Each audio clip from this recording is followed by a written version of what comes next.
Hello everyone, you may have noticed that there's a brand new exotic coming to Division 2, and when I say brand new I mean one from the Division 1, and I'm going to show you it now. It's the Caduceus, if you haven't seen it already.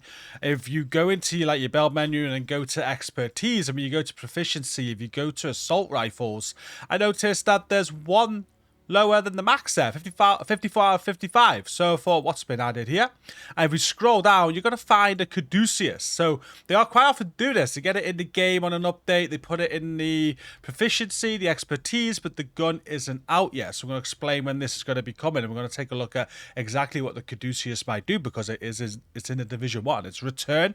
I want to say of an old classic. And a lot of people are excited by this in yesterday's stream, and we'll take a look at it in a moment. So the Caduceus is going to be an exotic assault rifle, and where we're going to get a hold of this, if we go to the event menu, we can see after yesterday's patch, the events timeline. Currently got the Global Event Assault on, Vanguard Overdrive cut up, ×5 Season XP event, Ambush, and then Brooklyn Celebration coming soon, 21st of May. Now, I'm going to put money on, or I would put money on, this isn't a bet, but I would say that is going to be a part of this. If you think back to the anniversary celebration that they did not too long ago, where they brought back the big Alejandro, I've got a feeling the Brooklyn celebration is because it's 1 year since the Brooklyn DLC launched.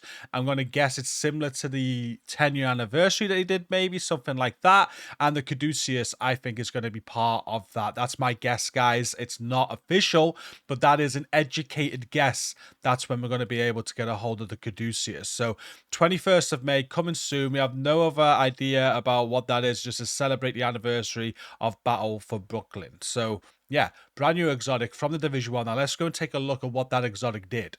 Okay, so we've just logged into the Division 1. And we're going to guess it's a mustache. This isn't a weapon I'd have on me. Oh, is it? Would I have it on me? I might have it on a build, actually. Let's double check.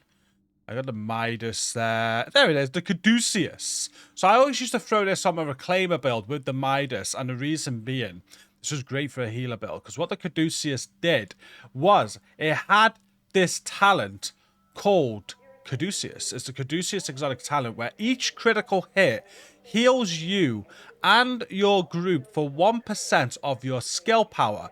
Can only heal each player once every 0.20 seconds. So we could assume that it's going to be a similar version of this in the Division 2.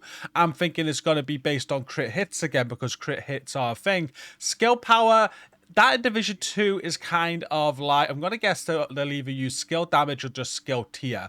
And based on your skill tiers or skill damage, you're going to heal your team with critical hits. It's probably going to work exactly the same, just like with slight variance, because it is a different game of how skills work in the Division 2, and they might have a different spin on how often it does it, how many seconds or whatnot. But they did the same with the big Alejandro. When they brought the big Alejandro into the Division 2, it worked pretty much exactly the same as it worked in a Division 1. So I imagine it's going to be bang on that, just converted a little bit for skill power to like skill tier. Like I said, it could use skill damage as well, I guess. You can have skill damage rolls. So yeah, that's coming in a few weeks, I'm sure. You're going to, well, we'll assume it's coming in a few weeks. You're going to be able to farm that during the Brooklyn event, is my guess. And yeah, are you excited by this? Can you picture running a healer build or some sort of build with this where you're going to be healing your teammates? Like, would you even put it on a healer build? Because it's based on skill power or skill damage, skill tier, you kind of got it. Or could it be a hybrid build you could put it on where you are still doing a bit of damage yourself, maybe? I don't know. It's got my mind thinking about all sorts of different builds, whether you'd throw it straight onto a full healer build, but how you bring crit chance in. This is what these weapons do. It's great when we get a new weapon like this, because it gets you thinking other ways and other build synergies and things like that. And I'm excited by it. Looking forward to it. This was one, I'm not going to say one of my favorite weapons in the Division 1, but it was one that I used a lot, like I said, on a Reclaimer build. It just made sense. You paired this up with the Midas, and you'd heal your squad with the Caduceus. You'd switch to the Midas to shoot like named enemies and things like that to debuff them. It was a very good gun. So if you didn't know about that, you now do. We were speaking about it in yesterday's stream, like I said, so I thought I'd do a quick video on it today for those that might have missed that. But that's it. It's a short one. Thank you for watching. Please like the video, comment down below with your thoughts, subscribe if you're new, and until next time, take care.